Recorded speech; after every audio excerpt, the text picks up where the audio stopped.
Okay, so we have Simone Anderson with us right now. We have a lot of things to talk about. We're going to talk about the LA fire and many, many things. And welcome to the Fire Hose Central, as we as we call Simone. And look at you, that's beautiful park out there. And we really appreciate the fact you are absolutely freezing chi-chis just so you could be here, right? Well, I figure if people are out on the battlefield, I can come to the cold park as we fight for our country and our state. That's right. That's well, and we appreciate that. We love you for it. And there's that beautiful Sacramento River back there. Doesn't seem Yeah, to be raging.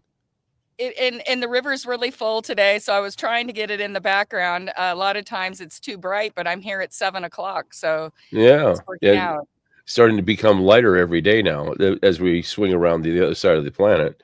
Well, I was a little worried when I first got here. I had to come sit under this light because it was pitch black. But finally, in the last 15 minutes, the sun came up. It's lightening up. Well, that's a great place to be right there. That's in Anderson, California. And Yes, it's a beautiful park. They've done a really great job. The railroads have built some really beautiful parks here in Northern California, and we're grateful. They have a lot of free concerts that I'd like to come to on Wednesday nights here. And this is just a great place to walk your dog. And I also have met a lot of homeless people. They're the only ones up with me early in the morning. So I'm actually going to have one of them on my show next month. And he's not on drugs and he's not an alcoholic. He's just homeless. He's just homeless. A lot of people have misconceptions. I know there are a lot of people on the street, but we can't turn our eyes anymore. I think there's 100,000 people living on the street in California. Well, it's So way more than that, actually. I think you're talking about 150,000 just in Los Angeles alone.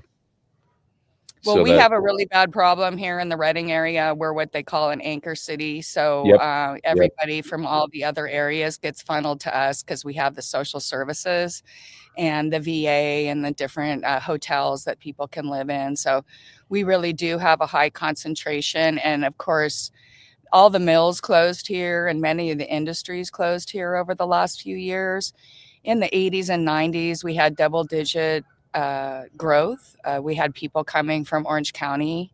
For instance, my father was a policeman in Anaheim, and when he moved up here, he met a bunch of men he'd been in the Navy with and been on the Anaheim police force. So it was a big civil servant retirement area. Right. But unfortunately, we've lost all of our business. So many of the environmental rules that have been passed by Los Angeles and San Francisco have destroyed our economies. And of course, we were hit really hard by the meth epidemic and the fentanyl epidemic that's currently going on. You were around, when I first came to Northern California to be a school administrator. That was in 1996.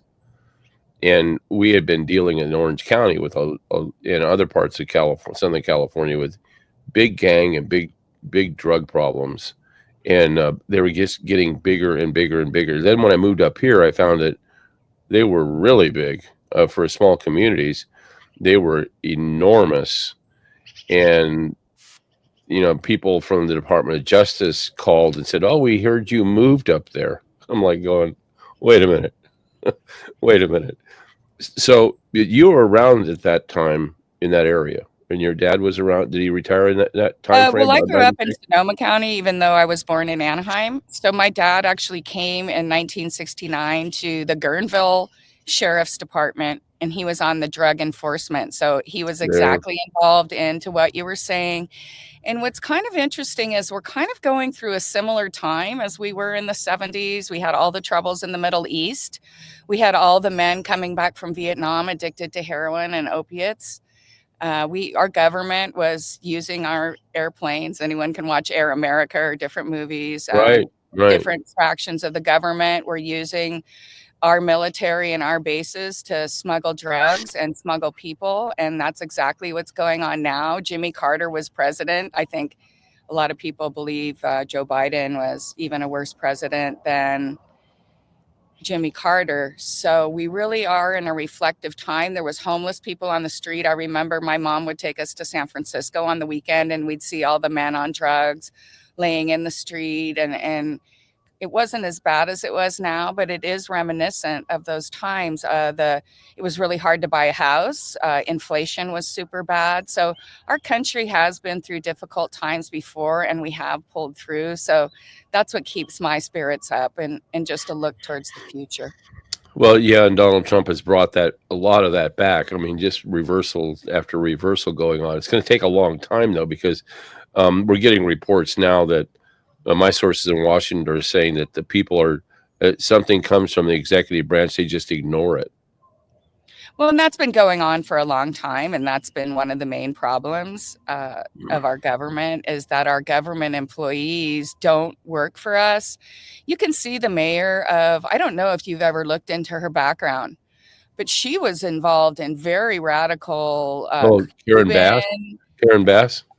Yes, Karen Oh, Bass. yeah. And they were teaching, I mean, she went to like terrorist school. Right. And literally came back to the United States after going to Cuba twice a year for a long time, and really become an active communist here in the United States. So she knows how to blow things up. She knows about explosives. She's full on into that. I mean, she should be on the terror watch list, is what she should be. Well, and we have all kinds of these people that were put in power by George Soros and his money, and things like Act Blue. If you're noticing right now, Gavin Newsom is raising money. He put out a disinformation website, and he's raising money. And if you look up, he's not raising it for California. It's his future presidential campaign. And it's going through Act Blue, which collects not only your data and information, but 4% of the money you donate as a transactional fee.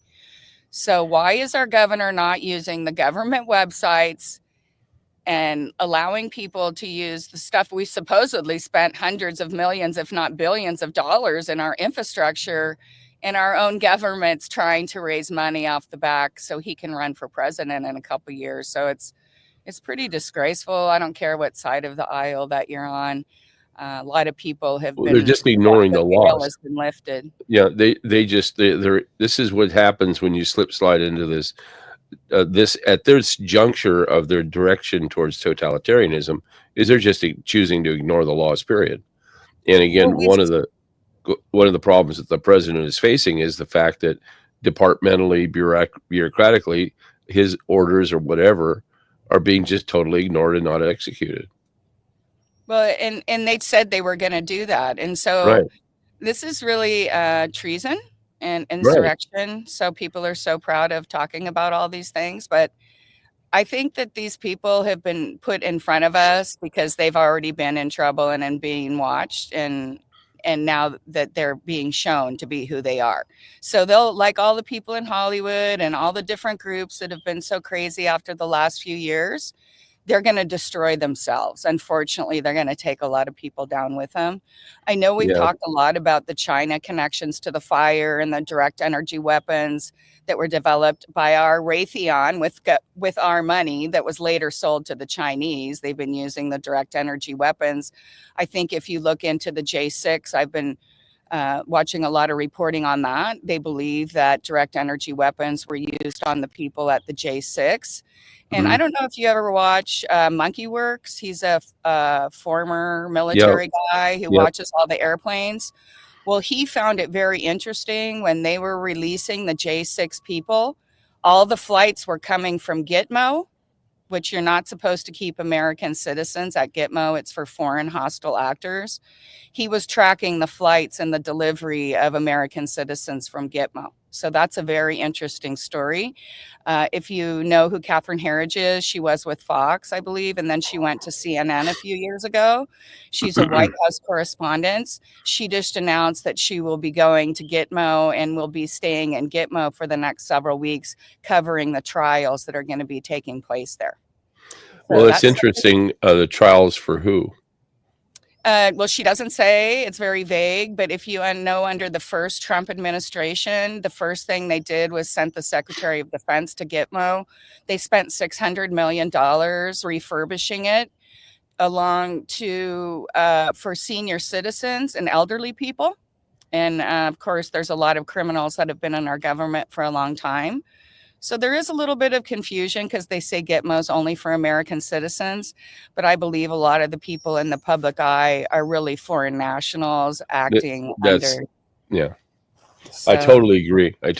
And yes, this whole thing that MonkeyWorks was talking about, that I haven't seen MonkeyWorks, and I haven't seen this particular program. I know very much about him and what he does, but the idea that we're keeping Americans there that we don't know about is a little disturbing. But who is doing that? That was the Biden administration. How many of these J6ers have been kept there? We're in contact with a lot of them. We have so far, and Tiffany will tell you, we've had 3 that were freed because we made the call to the Trump people and they got them out right away. But there's still more out there, and they're just holding on to them. It's like they're just torturing them. People in these halfway houses in particular, they're just holding on to these people. Well, if you understand that Washington, D.C. is controlled by a foreign corporation, or has been in the past, that's currently bankrupt. So they were actually prisoners of war of a hostile nation to the United States via the City of London setup that they set up a long time ago. So we're seeing the fruition of a lot of different things. One of the things that I know you and I have talked a lot about, and I've talked with different friends, is the Chinese direct energy weapon and some of the things that have been going on in California. But I don't know if you saw the Iranian newspaper article where I sent you a text on your phone, but 2 days before the fire, and you have to understand that China and Russia are both supporting the nuclear program in Iran, and that the Russian government is the largest builder of nuclear facilities in the world, and they are the ones building the Iran nuclear facility with a lot of backing from the Chinese government. Mm-hmm. So here's something. This is from that from Iran. This article. I believe you're going to read part of it right now. Yeah, I was going to read part of it. I didn't know if you got. I sent it to you earlier. No, I got it. I got it. I saw it before. Okay. I heard it. I got it in a different form that it was out there, but not like this.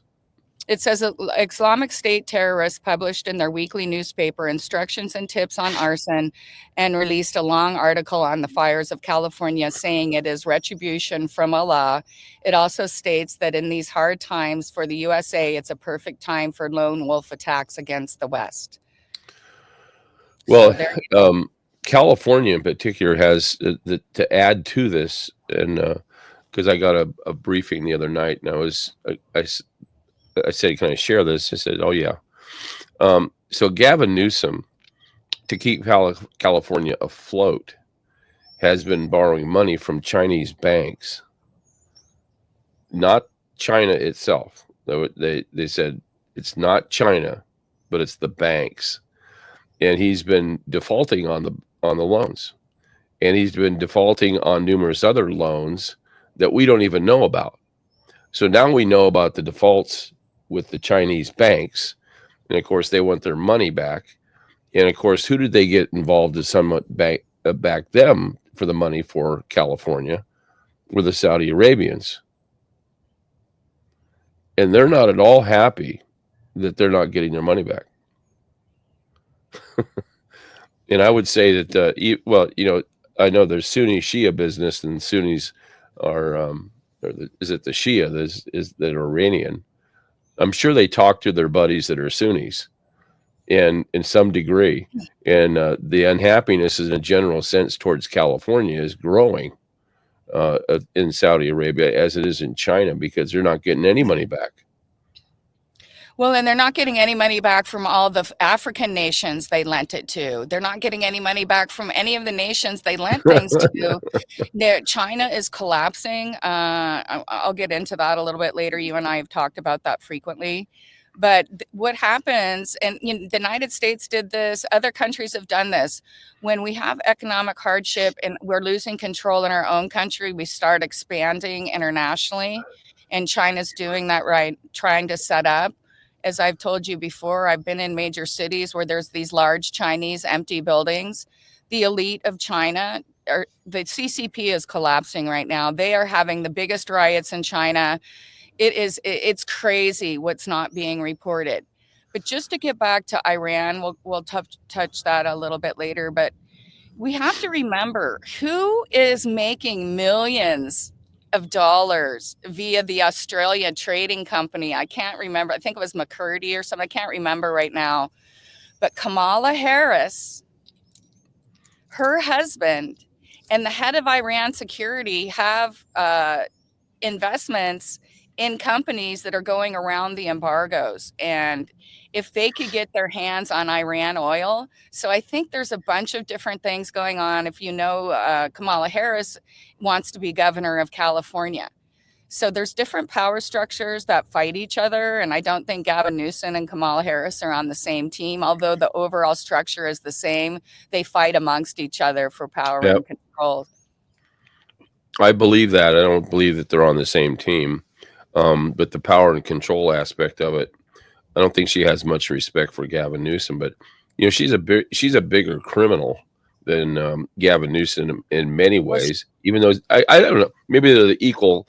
They just handle things differently, do things in different criminal fashions. Well, they both come from generational criminal families. That's correct.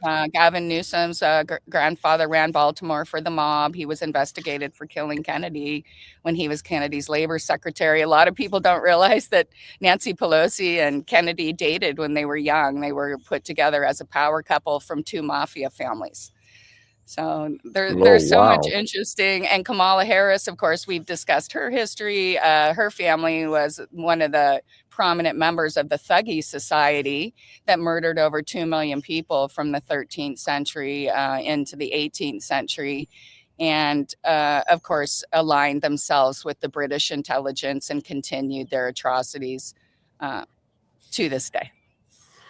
Yeah, that's so a lot of people, Thuggee Society, look it up. Yeah, exactly. No, that's exactly. I don't want to take go revisit that right now. But the Kamala Harris twist is a very interesting one, and her husband is too. Now there's rumors of their divorce, which I don't think that's in the cards. I think that they're going to stay together. Well, there's a liability issues. So whenever some of these rich people have issues, they pretend to get divorced so the wife protects half the assets. So this is common. I've watched this happen a bunch of times. And the fact is they can't get divorced because they're both criminally liable for the things that were going on. But have you ever seen the pictures of Jill Biden and Kamala Harris's husband, where they practically French kiss on stage and they're rubbing each other and holding hands? Have you ever seen that about a year ago? No, I haven't seen that one. Okay, well, I'm going to find that and I'm going to send it to you. Please, there's I'll be more than very odd going on there. I mean, these guys almost had an open mouth French kiss on stage. And they were holding each other's hands. And I mean, it was very unusual.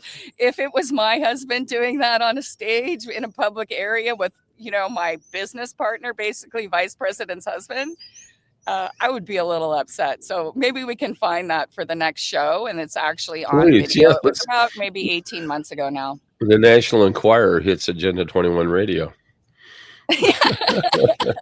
Hey, this is an Enquirer. They're doing it themselves. No one has to add anything. You can just read into it whatever you want. And there is an aspect of this, because you have to remember the politicians are very low on the pole of the structures that actually control our lives. And they're acting out their whole scenarios in front of us. But the true power sources, I don't think that most of us will ever know who the real people are behind the facade. Right. Well, that's right. We probably won't. But the true power source. Well, let's talk a little bit about the LA fire. Okay. And that whole thing, because that's just sort of, everybody has their opinions about the LA fire, I guess. But, looking at that fire. The LA fire, there's not enough money in the insurance fund. So it's going to be passed on to California voters. All the people who rented in the Palisades, which is probably about a third of the people that live in the Palisades, rent. I'd say at least. And they all had what they call contents insurance. But none of the people are going to be paid out because there's a little phrase in their contracts that said, unless it's a forest fire, then you're not covered. Hey, Joe, so basically, we've seen the same thing we've seen in Hawaii. We see these highly unusual fires. The police don't react. The people, they've all had their smart city meetings within the very short period. And this is kind of what you and I were talking about last night, is the fact that Trump had all the major CEOs sitting there in front of him. A lot of people are upset. Like, what is he doing? He is showing the rest of the world that he has control over these people, because all these people are the ones who are planning the smart cities, who are taking government money to develop authoritarian types of programs and systems to keep us all controlled. So I would not worry. We have to step outside of our own paradigm. And every time, like, I see people doing this all the time. Well, I don't like what he said, therefore I no longer like him. I know. What's up with that? People are so brainwashed that they can't we live in a democracy. Are we going to turn into the exact same people that we've been railing against? And a lot of people we're supposed to be in a republic. Doing this. A republic. We're supposed to be in a republic. We have to rise above all of this stuff. Oh, yeah, exactly. Elon Musk has the right to have opinions about H-1 visas, okay? He came on one. So he's going to have a different experience. And I'm not saying I'm for them or against them. But you know me, I'm not a big fan of Elon Musk. I'm just using him as an example because I believe he wants to put a chip on our brain, and I'm extremely suspicious of him. So the fact that Trump has all of these people who until 6 months ago were deep state operatives getting money from the federal military industrial complex to create an authoritarian system like the Chinese. And now they're all sitting there in front of him, kissing up to him, is a sign to me that things are going to change soon. And I'm just hoping it's just not a battle between one power structure and another, and we're just being flipped to different people on the other side. That's something that we always have to understand, because I think Trump made a brilliant move, actually. Talk about your enemies. Well, here they are. They're right here now. I have control of them. Because he does have, no, he has control of them. And that's what, and again, I've run into this, and I brought it up last night to kind of denounce it, just like you just did.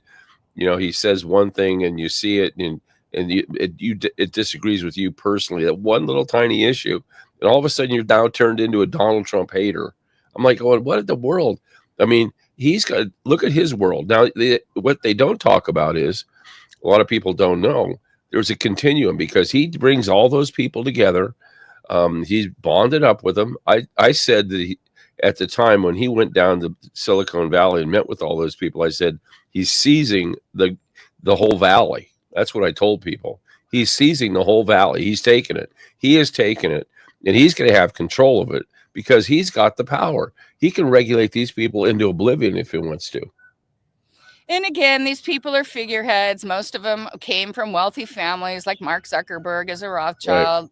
They put him in these places. They're not random. They've known since birth that they were going to be given something. It's almost like Joe Biden, when I explained to you who he really is and where his family come from and why he was shoved in our face for 40 or 50 years when he could never get 1% of the vote. And then he was finally put in as a Manchurian candidate kind of person. And honestly, A, I don't believe it's been Joe Biden for a long time. B, I think he's been faking his illness. Well, yeah. I mean, he was fine. And then all of a sudden, like, I've known people who have dementia and memory loss. Yeah, he's known exactly what he's been doing. I mean, I've said that whoever that person is, they've known exactly what they've been doing. They've been right on track. And so is Kamala Harris. She knows exactly what she's doing. She's very much a Marxist and is very much in tune with that whole ideology. But, when I take a look at these people that he sees power, he sees their power. Let's be honest. This is you just started talking about AI. I've got people freaking out about AI. Great. These guys are the heads of AI. AI is here. And one guy even said we should abandon it. I said, this was 2 days ago. I heard this. I said, abandon AI. So we abandon it and China doesn't. Well, most likely China won't get very far if they're not stealing the technology from us. So the guy could have a point. He could have I a see point what there, you yeah. mean. But you know what I'm saying is that we need to be in charge of that, and he's got control of that right now, and a lot of people don't realize that. But right now, he's got control of it. He can direct it. He can manage it. It's manageable. It's not something that made him it's something that's made him a midnight, an overnight sensation in Silicon Valley. You talk to these people, they're happy as clams because he's got the wealth, he's got the power, and quite frankly, I'm sure they don't want to jerk around anymore with California's tax situation. I mean, the whole reason why Alphabet and all those companies go to Ireland is to avoid taxes in California, thus denying California taxes that could under a legitimate system rather than in the extortion system that California has. It would benefit the state of California. Well, if all you have to do is go to Silicon Valley, go to Santa Clara or San Jose. They are absolute dumps. They have not fixed the roads in the Bay Area since I was a little girl. When you remember where Candlestick used to be and you're going up the 101 in the city, that's exactly the same as it was in the 70s when I was growing up there. They have sucked the money out of California and taken it to multinational corporations, and we've got nothing except 150,000 homeless people because nobody could afford to live in the houses. And they were actually I remember when they built the train tracks to Stockton. Stockton used to be a pretty nice middle-class area. It was actually one of the wealthiest cities in the state. Mm-hmm. But when they wanted to redistrict Oakland for all the tech people and for everybody coming in, they built a train system out to Stockton, and they shipped all the people that didn't have anything going on out to Stockton. And the people in Stockton are still suffering from that decision. Right. So they absolutely are. Move the poor people around to areas where there is no jobs and there is no future, and they're just in public housing. And we see that's their way. That's their way of doing it. But the bigger issue I think going on right now is the fires, because the fires are totally out of control, and we have some problems down there. We had a Dr. Engel on. She was a person who had been raised up as a child sex slave in Los Angeles, in Hollywood, and she was born in Beverly Hills, and her parents sold her out and turned her over to Alan Cranston. Wow, I remember him. Alan Cranston and Edmund G. Brown. You mean the senator, right? Edmund G. Brown Alan Cranston was a senator. Edmund G. Brown was the governor of California, and Jerry Brown's dad, so-called dad. And they were the sex monster people behind all the scenes. And they'd have these sex parties in Hollywood, Pacific Palisades. It just so happens, as she remembers it, and she's looked at the fire maps, and she says all the places that have been strategically set afire, and she knows about the lasers, were all areas that were used for child sex parties and orgies for the elites. She mentions Jerry Brown. She mentions there's a lot of other people, elites that were there, politicians that were there. She said one of the things that was worse, though, is that there were a lot of snuff movies made, and there was an importation of Mexican children into those areas, Topanga Canyon, Encino, that whole area into Hollywood, then down the Pacific Palisades, that was utilized for these parties. And there's massive underground tunnels between homes and buildings and so on, all throughout that area. And she said, who did we bring all the Nazis that were into these snuff films into California through Project Paperclip? And we had a lot of Nazis in the United States, starting with George Bush Sr.'s father, Prescott Bush, who tried and they brought in, she says that everything was based around the Hitlerian MK Ultra model. That's what she said. Well, you even look at things like Mary Kay Cosmetics that came out of MK. Mary Kay. It came out of, and I'm sure Mary Kay was probably in the Nazi fashion. I've taken a close look at her, also a man. So these people practice this stuff. It's ancient cult stuff, and child sacrifice and pedophilia is part of their religion and their practice. And I mean, they found under the Playboy Mansion, people don't understand, the Playboy Mansion was a CIA operation. They were getting the lower level people trapped in there. And when they found out about the house, there's tunnels to Warren Beatty's house and Jack Nicholson's house and P. Diddy's house from the Playboy Mansion. So that came out a few years ago, and you can actually go on. LA City has the maps of these underground tunnels because they were actually permitted. So they were permitted, of course. By the city of Los Angeles. City of Los Angeles has a very, very dark center. It's one of the few cities that has an official witch, right? And the Hollywood is a place in northern Roman, like between Switzerland and Rome. It's called Holly Lake, and that's where they practice pedophilia and child sacrifice throughout millennia. So Hollywood is there's no Hollywood in the Beverly Hills. They're referring to what witches make their wands of, Hollywood, and the illusion and fake reality that can be created, the deception. Who is the great deceiver? Lucifer, Satan. So Hollywood and the people, then original Hollywood. There's this fixture that's at the opening of Hollywood that comes from like a 1920s movie. And that movie basically explains that we're Baal worshipers. People can read about it in the Bible throughout history. He's had different names throughout different times. But Hollywood actually made one of its original movies explaining who they were and what their beliefs were. And they've got the sacrifice and everything. It's an old black and white film. It's very dark. I can't remember the name of it right now, but if you ever go to the opening of Hollywood, there's a bunch of light fixture. It's like a wrought iron fixture, and that's from the set of that movie, and it does say what movie it's from, if you're interested. Well, it's kind of interesting. Where's that at now? It's at the entrance to Hollywood. It's a place where everybody goes and takes pictures. They've made it into like a light fixture kind of thing where it's bright, and it's a place for everybody. But basically everybody in their world, they're all kind of participating in the ritual by all of us going there and kind of taking pictures of it and making it kind of a landmark. They're kind of she mentioned a couple things that, of course, the Hitler techniques, and prior even to Operation Paperclip, how involved and engaged people were with all the Hitlerian sacrifice of MK Ultra and so on, and that there was a lot of sacrifice, a lot of compromising of politicians. And of course, that was where the children were being molested by the politicians. Most of the politicians were drunk and didn't understand what it really even was going on. And of course, they showed them the pictures later. And so, you're mine. That whole thing bore itself out. And she said that the snuff movies, all the kids that were basically of the elites in Hollywood would participate in these, and they'd bring children in from Mexico, and they would perform sex acts and things like that.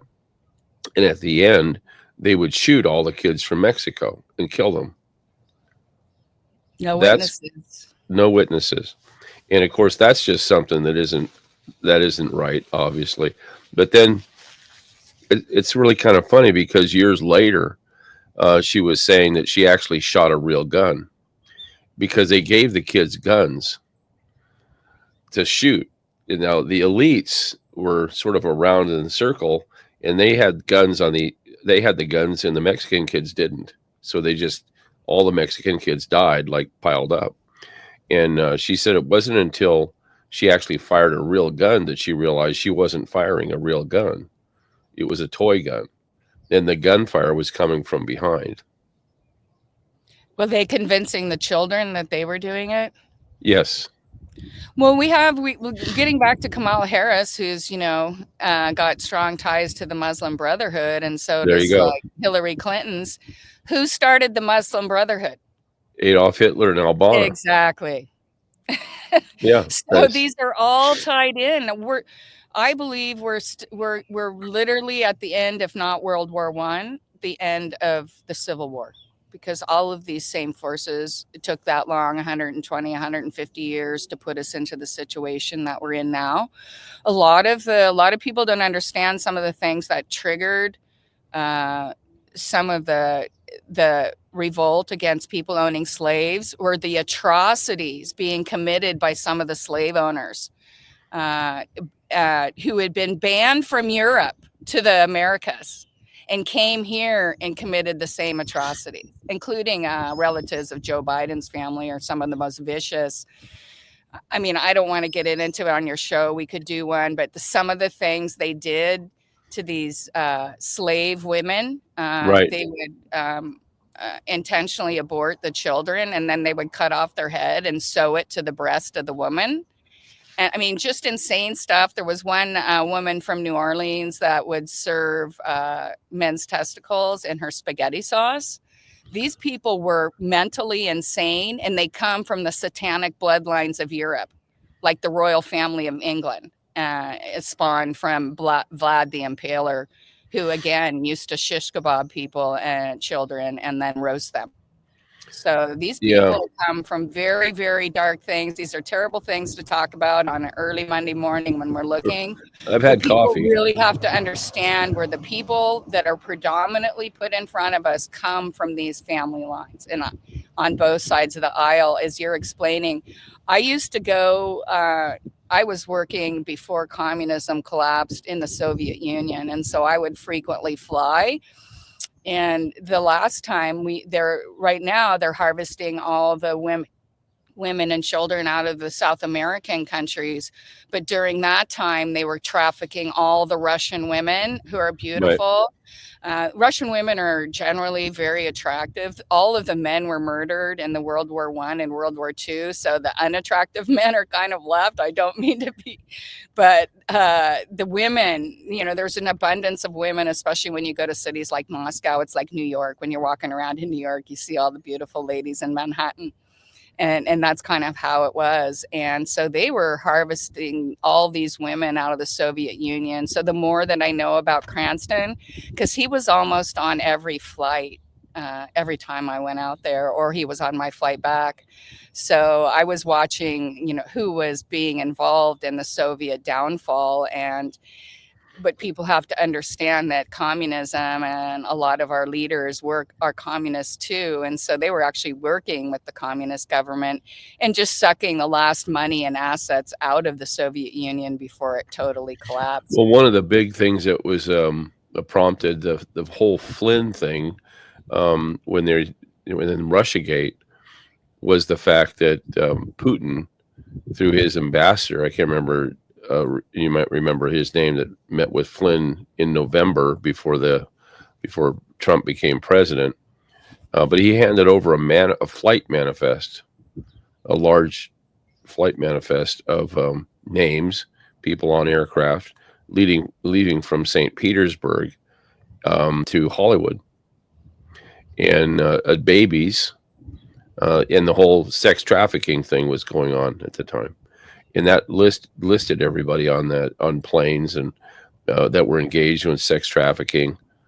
And Alan Cranston, I mean, this is a big story here. Alan Cranston pops up out of nowhere. He's on how many flights?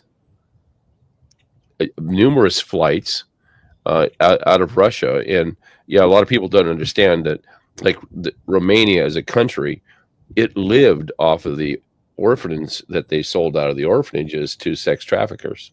Yes. That's how Ceausescu made his money. That's why he was so brutally murdered by his own guards when they realized, when it clicked on, like, this isn't right. And that, they took away all their religion. So their morality was just absent, as you know. And that but they're also the Romans. Right. Enslaved, murdered, and raped people for a few thousand years. Right. Exactly. So, Romania. Right. And Romania. Remember the fires that went through Turkey. So there is what they call the Golden Triangle. It goes from Iran. A lot of people don't understand that the Rothschild family during the time of Jesus was the Sassoon family, and then became the Bauer family. But during the time of Jesus, they were child human traffickers. That's where the Rothschild money originally came from in Persia. So they had underground tunnels. Even people 2,000 years ago didn't believe in child trafficking. They had tunnel systems throughout the Middle East that went all the way through Turkey, which was the center of the Roman Empire, went up through the Ukraine and through Romania. And for 2,000 years, there's been underground tunnels that trafficked humans. That's the reason the Roman Empire was so powerful and had so much money is because slavery was their primary. They and even if they conquered an area, they would force the elite of that area, if they wanted to keep their lands and property, to sacrifice their children as sex slaves to the elite. So they could basically, anyone knows about pedophilia, it usually destroys your mind. So even if those people wanted to fight back, their children had been severely abused and traumatized and tortured and witnessed blood sacrifice and all these things. So this is nothing new. If you really want to study history, people are always saying, oh, well, why do you know about this stuff and whatever? It's because I took the time to look into it. I've also lived in a lot of these different countries, and their history hasn't been erased like ours has. Well, yeah, they keep their history intact while they erased our history. Well, Project Leviathan, I think, was around 1915 when the government, literally after the Federal Reserve took over our government and was illegally accepted by our corrupt Congress and Senate. They sorry, I just lost my train of thought. 1915. Oh, they destroyed all of our books, and you can look that up. It's called Project Leviathan. So they removed all of our true history. Basically, everything that we've been told and that we believe is an illusion. And that's one of the really hard things that most of the people put forward in many of our history books were actually the bad people. And they've reversed it. Even sometimes the way they concentrate on certain Bible stories, and they've changed the text of the Bible to make the bad people look good and the good people look bad. Yeah, and that's kind of interesting that you mentioned that, because we have on our website, we have Shepherd AI, and Shepherd AI is about biblical artificial intelligence. So you can pull out any Bible verse and it can relate to anything you want to put to it.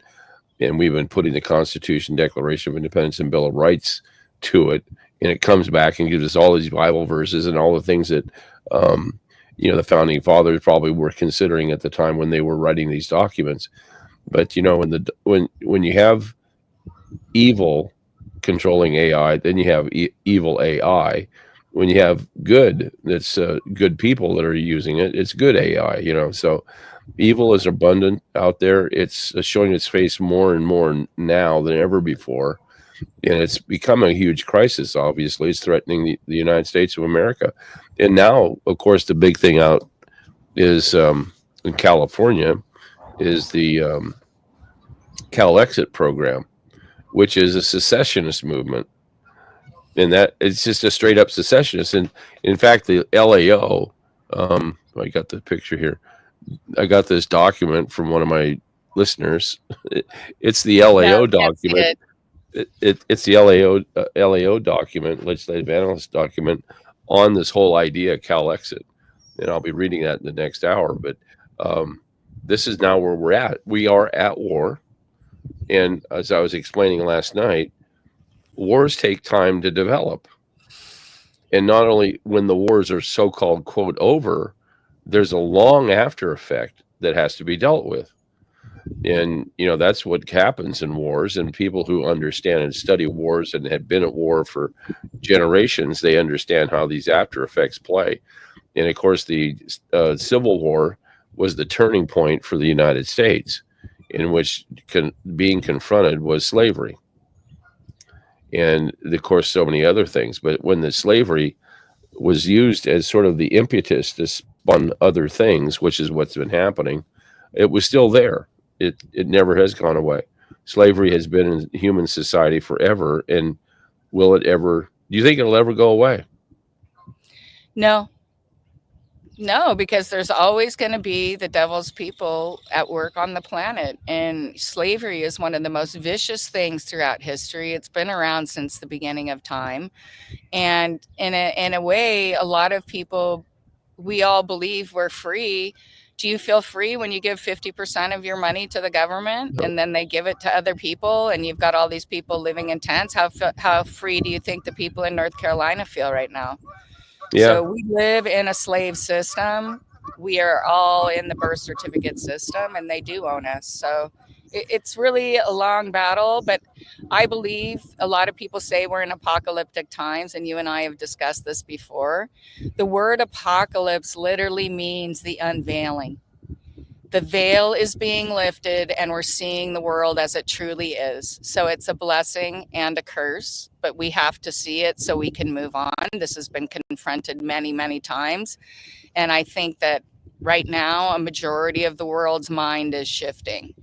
We just have to make sure that we don't turn into the crazy people that other people were acting like when our group takes power. And really, I think that most people in the world are happy. When you look all over the world, people are happy. A lot of people really don't understand. I know you and I have talked a lot about China, but in the one-child policy, the demographics, everything that's going on in the world, the modern nations have a demographic issue. Right. And we are going to be facing these things regardless if we change our laws and the things that are going on right now. There's less people being born. So there's not going to be the consumers. That's why for the last 10 years, besides Agenda 2030, one of the reasons they've only built apartments is A, they know your children will never own a home. And B, home ownership is a thing of the past. These big homes we built in the 70s, 80s, and 90s, the younger generation just isn't going to be able to support those things in a modern society, just because of supply and demand is going to change. So we're facing a lot of different things. But one of the main communist things that was done in China was eugenics. And this is something that they've, literally in the United States, the black race has come at a zero growth rate because they've aborted so many. So they're actually having Simone, we have to cut it off there. Okay. And I want to thank you very much for being here. Quickly, 15 seconds to tell us how we can get a hold of you. Okay, my name's Simone M. Anderson at AOL.com. I have a show called Lost in Translation Show, one word, on Rumble. And thank you, Paul. Thank you, listeners. I hope you guys learned something today. We did. Thank you very much. And we have to run for time. Thanks for listening to Agenda 21 Radio. Remember, stay strong, America. We are exceptional, America.